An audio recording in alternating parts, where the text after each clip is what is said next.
नमस्कार। अपना उत्तर प्रदेश में आपका स्वागत है। मैं हूं आपके साथ भावना त्रिपाठी। रुक करेंगे प्रदेश की तमाम बड़ी खबरों की ओर। मेरठ जोन के अपर पुलिस महानिदेशक डीके ठाकुर ने बुलंदशहर पहुंचकर एसएसपी श्लोक कुमार के साथ कांवड़ियों के आने जाने वाले कांवड़ मार्गों का निरीक्षण किया। इस दौरान एडीजी ने स्थानीय अधिकारियों को सुरक्षा व्यवस्था बनाए रखने के जरूरी निर्देश दिए। कांवड़ यात्रा के मद्देनजर बुधवार शाम को एडीजी डीके ठाकुर बुलंदशहर पहुंचे। एडीजी डीके ठाकुर ने एसएसपी श्लोक कुमार और अन्य अधिकारियों के साथ सबसे पहले गुलावटी क्षेत्र में कांवड़ियों के आने जाने वाले कांवड़ मार्गों का निरीक्षण किया। इसके बाद एडीजी ने थाना कोतवाली नगर क्षेत्र में राजराजेश्वर मंदिर का निरीक्षण किया। एडीजी ने जिला पुलिस की तरफ से कांवड़ यात्रा को सकुशल संपन्न कराने के लिए की जा रही तैयारियों की समीक्षा की। बता दें कि एडीजी ने स्थानीय अधिकारियों को निर्देश दिए हैं कि यात्रा मार्ग पर व्यवस्थाएं दुरुस्त की जाएं। कांवड़ मार्ग पर प्रकाश व्यवस्था कराने के भी निर्देश दिए गए हैं। इस मौके पर अपर पुलिस अधीक्षक नगर शंकर प्रसाद, क्षेत्राधिकारी सिकंदराबाद पूर्णिमा सिंह सहित अन्य अधिकारी उपस्थित रहे।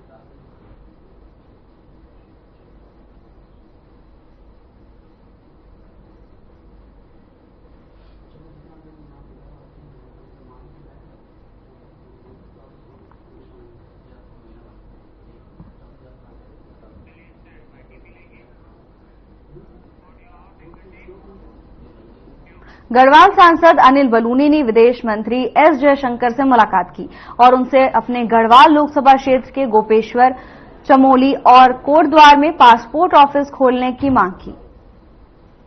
उन्होंने कहा कि विषम भौगोलिक परिस्थितियों को देखते हुए स्थानीय छात्रों और नौजवानों को इन कार्यालयों के खुलने से बड़ी सुविधा होगी और उनका समय और धन बचेगा, जिस पर विदेश मंत्री ने सकारात्मक रूप से निवेदन पर सहमति जताई।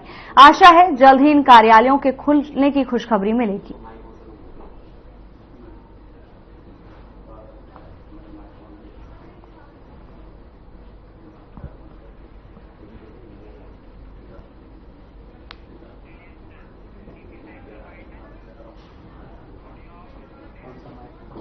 यूपी से बीजेपी राज्यसभा सांसद डॉक्टर राधा मोहन दास अग्रवाल ने केंद्रीय बजट 2024-25 और केंद्रीय शासित प्रदेश जम्मू कश्मीर 2024-25 पर चर्चा की। आइए आपको भी सुनाते हैं। माननीय सभापति महोदय, मैं माननीय राष्ट्रीय अध्यक्ष और नेता सदन जेपी नड्डा जी का आभारी हूं, जिन्होंने मुझे पार्टी की ओर से विचार रखने का अनुमति दिया। महोदय, हम लोग जब किसी विषय पर बोलना शुरू करते हैं वित्त के बारे में, तो हमारे सामने दो बिंब होते हैं। एक बिंब होता है भारत का, वो भारत जिसे हम अपनी मां मानते हैं। हमारे शास्त्र जिसके बारे में कहते हैं माता भूमि पुत्रो हम पृथिव्यामा।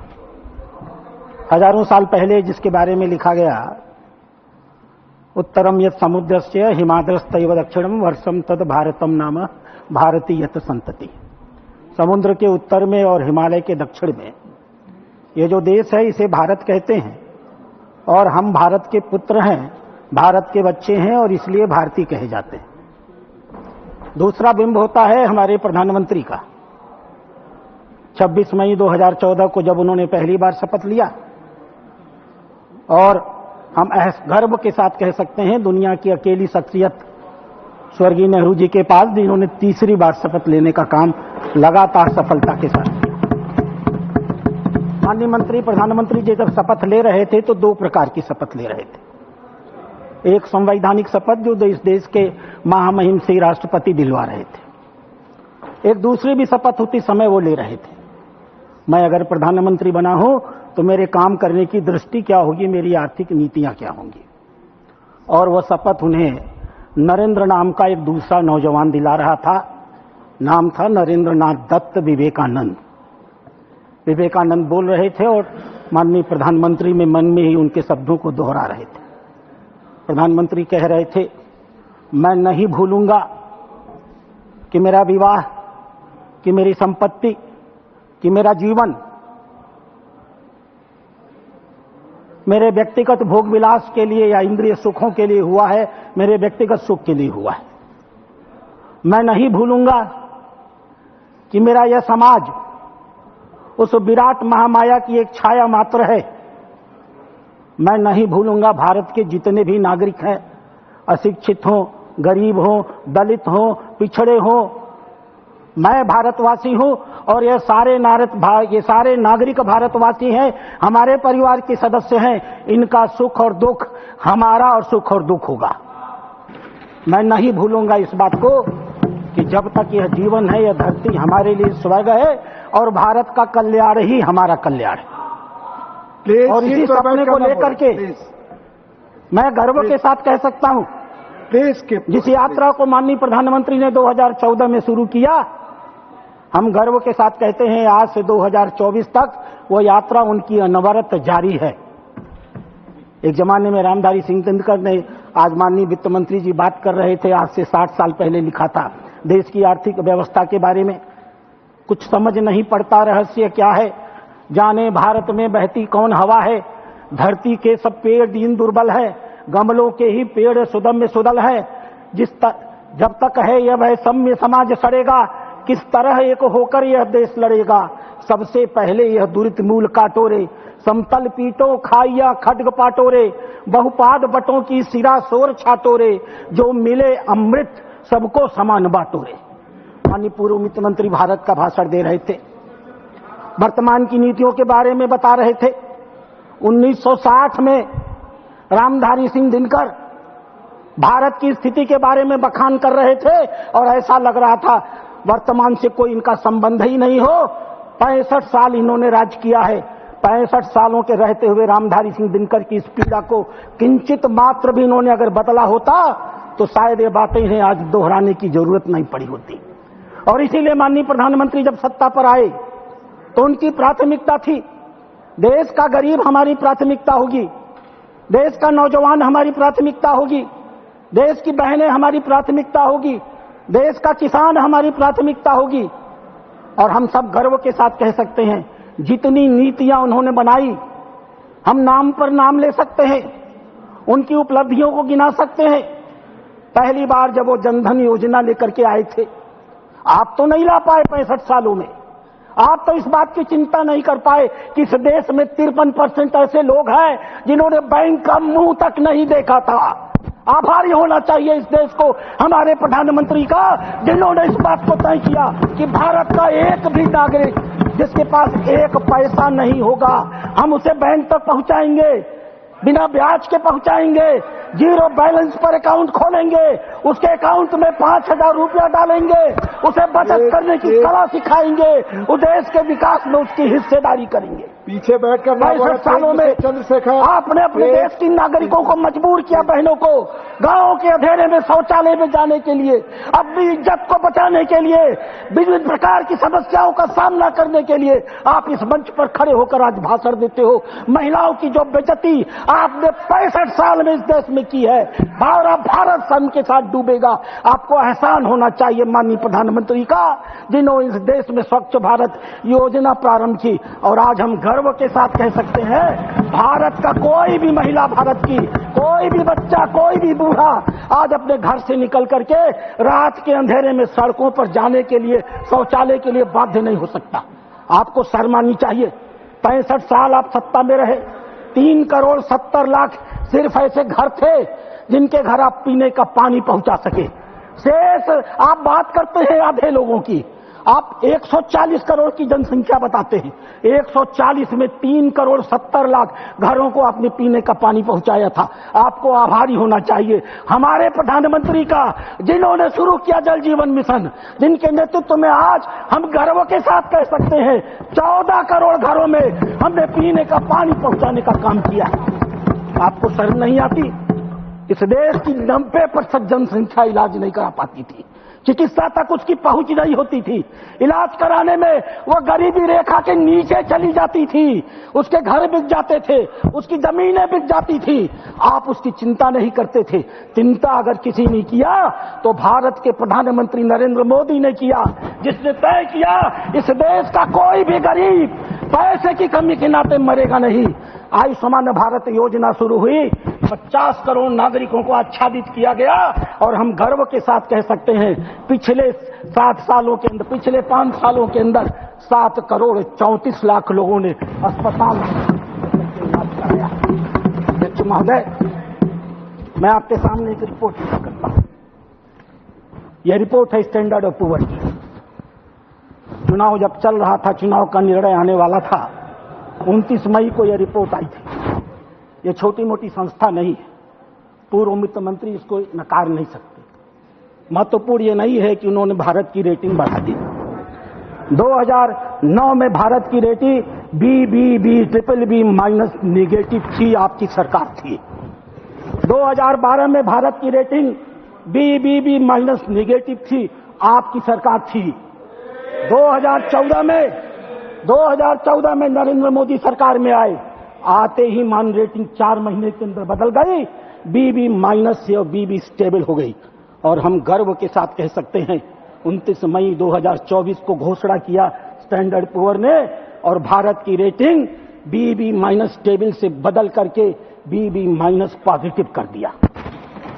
और महोदय, यह महत्वपूर्ण नहीं है, महत्वपूर्ण यह है कि ऐसा करते हुए स्टैंडर्ड ऑफ पुअर ने अपनी रिपोर्ट में क्या कहा, मैं उस रिपोर्ट को पढ़ना चाहूंगा अध्यक्ष महोदय। उन्होंने लिखा कि भारत को मजबूत आर्थिक विकास ने भारत की ऋण ग्राह्यता पर सकारात्मक प्रभाव डाला है। इस सुदृढ़ आर्थिक ढांचे का आने वाले 2-3 सालों में विकास की गति पर बहुत प्रभावी असर पड़ने वाला है। उन्होंने लिखा, सरकार ने अपने खर्चे के स्वरूप और उसके वितरण को पूरी तरह से बदल दिया है और बढ़ता हुआ हिस्सा अवस्थापना विकास पर खर्च किया जा रहा है। आने वाले समय में यह भारत की जड़ता को समाप्त कर देगा और भारत को विकास की बहुत ऊंचाइयों पर लेकर के जाएगा। उन्होंने लिखा, लगातार नीतिगत स्थायित्व से, गहराते हुए आर्थिक सुधारों से और उच्च दर के अवस्थापना सुविधाओं के निवेश से भारत लंबे समय तक विकास की संभावनाओं को बनाते रहेगा। भारत की अर्थव्यवस्था, पहला तमाचा जो आपके ऊपर है, जो आरोप हम लोगों के ऊपर आप लगाते हैं, उस कंपनी ने लिखा, भारत की अर्थव्यवस्था ने कोविड की आपदा के बाद बहुत प्रभावशाली ढंग से वापसी की है। पिछले 3 सालों में भारत के वास्तविक आर्थिक विकास की दर और सकल घरेलू उत्पादन का क्षेत्र में सर्वाधिक 8.1% की औसत से वृद्धि हुआ है। भारत एशिया पैसिफिक क्षेत्र में सीट पर बैठकर बात न करें। सर्वाधिक। नई दिल्ली स्थित बीजेपी मुख्यालय में JVL नरसिम्हा राव ने प्रेस कॉन्फ्रेंस की। इस प्रेस कॉन्फ्रेंस में उन्होंने क्या कुछ कहा, आइए आपको सुनाते हैं। देश के सभी वर्गों ने कल के बजट को, माननीय प्रधानमंत्री जी के सरकार के बजट को स्वागत किया है। श्रीमती निर्मला सीतारामन जी के द्वारा प्रस्तुत किया इस बजट को एक गरीब, किसान, मध्यम वर्ग का समर्थक बजट के रूप में पूरे देश इसको देख रही है। और शिक्षा और रोजगार के अवसरों पर बहुत स्पेशल ध्यान दिया गया और एक विकसित भारत की जो माननीय प्रधानमंत्री मोदी जी की जो गारंटी है, उसको साकार करने वाली एक बजट के रूप में पूरे देश इसको देख रही है। और एक संतुलित विकास, एक बैलेंस्ड डेवलपमेंट, एक बहुत ही इंपॉर्टेंट शब्द है। यह मोदी सरकार के, मोदी जी के 2014 के अब तक आप सभी बजट को देखिए, एक संतुलित विकास और पिछड़े राज्यों को विशेष ध्यान देने की बात, ये मोदी जी के सरकार के पिछले 10 साल के कार्यकाल के एक प्रमुख विजन का एक प्रमुख हिस्सा था। Balance development has been the focus of prime minister Narendra Modi ji's governance all through the past 10 years. It has found a mention, as far as I recall, in every budget in the last 10 years.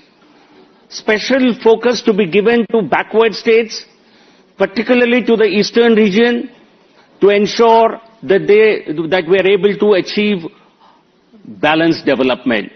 And this budget is a continuation of that effort by Honorable Prime Minister Modi ji. And that is the reason why some states have been, while the budget with a more than a 48 lakh crore overall budget expenditure, it gives focus to every section of the society and every state in the country. But some special allocations have been made to some states, keeping in view their developmental needs and their long neglect, and how they are not able to catch up with the development in many other parts of the country. So given this background, the Congress and India alliance's opposition to the budget, it actually reveals their political frustration, and it shows their negative attitude towards some backward states which need special development, special focus. ये कांग्रेस और इंडी गठबंधन के द्वारा जो budget की जो आलोचना और जो बजट का विरोध किया जा रहा है, यह उनकी एक बौखलाहट और उनकी निराशा को दर्शाती है, न कि ये बजट के ऊपर किसी प्रकार की एक कोई विचार विमर्श के रूप में हम नहीं देखते हैं। और ये कांग्रेस पार्टी की एक मैनिफेस्टो का एक पेपर आपको मैं दिखाना चाहता हूं, जो all India Congress party manifesto. This is a page which was released with great fanfare. I don't know whether they read their manifestos. This is a section on federalism, center and state relations. This talks about Congress party's commitment to Andhra Pradesh. It says we will give special category status to Andhra Pradesh as promised in 2014. No other state finds a mention in entire Congress party manifesto except the state of Andhra Pradesh. Apart from this, there are 2 UTs which are mentioned, but no other state finds a mention, because Andhra Pradesh certainly needs a special assistance because of the ravages of division, bifurcation, and Congress party's neglect of Andhra Pradesh, despite coming to power for 10 years, from 2004 to 14, only because of the support from Andhra Pradesh. I think Congress party betrayed people of Andhra Pradesh. Congress party ने आंध्र की जनता के साथ बड़ा धोखा किया था। सरकार में आए आंध्र की केवल और केवल, ये हमारे सरकार में अभी हमें 240 अपने बलबूते पर है। हम किसी एक राज्य की संख्या पर भारतीय जनता पार्टी की सरकार अभी निर्भर नहीं है, लेकिन मनमोहन सिंह की सरकार पूरी तरह आंध्र प्रदेश में समर्थन के कारण 2 बार बनी है। आपने क्या किया? आपने आंध्र प्रदेश की जनता के साथ बड़ा धोखा किया है, और अब उससे बचने के लिए आप इस प्रकार के खोखले प्रोमिसेस करते रहते हैं अपने manifestos. The reason why I am mentioning this is not because Congress party has any great love or any love towards people of Andhra Pradesh. They do realize that they betrayed people of Andhra Pradesh, and that betrayal, they cannot get out of it. And they've still been reduced to 1% party in Andhra Pradesh. आज भी Congress party जिस राज्य की मदद से 2 बार केंद्र में सरकार बनाई 2004-09 में, आज आंध्र प्रदेश में उनकी हालत 1% से कम है। और मैं राहुल गांधी जी को कहना चाहता हूं, इतना बड़ा झटका लगने के बाद भी आप सीखना नहीं चाहते हैं, तो आंध्र की जनता आपको कभी भी भविष्य में भी माफ नहीं करेगी। So this is again a local manifesto released by the Congress party, which again talks about this. So you have yourself mentioned Andhra Pradesh because you realize Andhra Pradesh needs special assistance. So we have given in this budget, Honorable Prime Minister and Honorable FM have provided some financial assistance through multilateral agencies to Andhra Pradesh, only to help a state which has been left without a capital because of the Congress party's hurried actions in 2014, only to get a political benefit out of state bifurcation. वो benefit तो मिला नहीं, that benefit they never got and they will never get because it was a purely a political game that they employed. Andhra Pradesh and अब देखिए केवल आंध्र प्रदेश और बिहार की बात नहीं है। In this budget there is a mention of how states are going to benefit, how Purvodaya plan. A Purvodaya plan includes all the states in the eastern corridor. It includes West Bengal, it includes the states of Bihar, Jharkhand, Odisha, Andhra Pradesh, because that's the western belt. A Purvodaya plan which will help us to make investments, which will allow government to make investments in infrastructure, in HRD, in education, so on and so forth, and creating better employment opportunities. As I mentioned earlier, this has been a part of the continued policy of the government of India under leadership of Honorable Prime Minister Modi ji.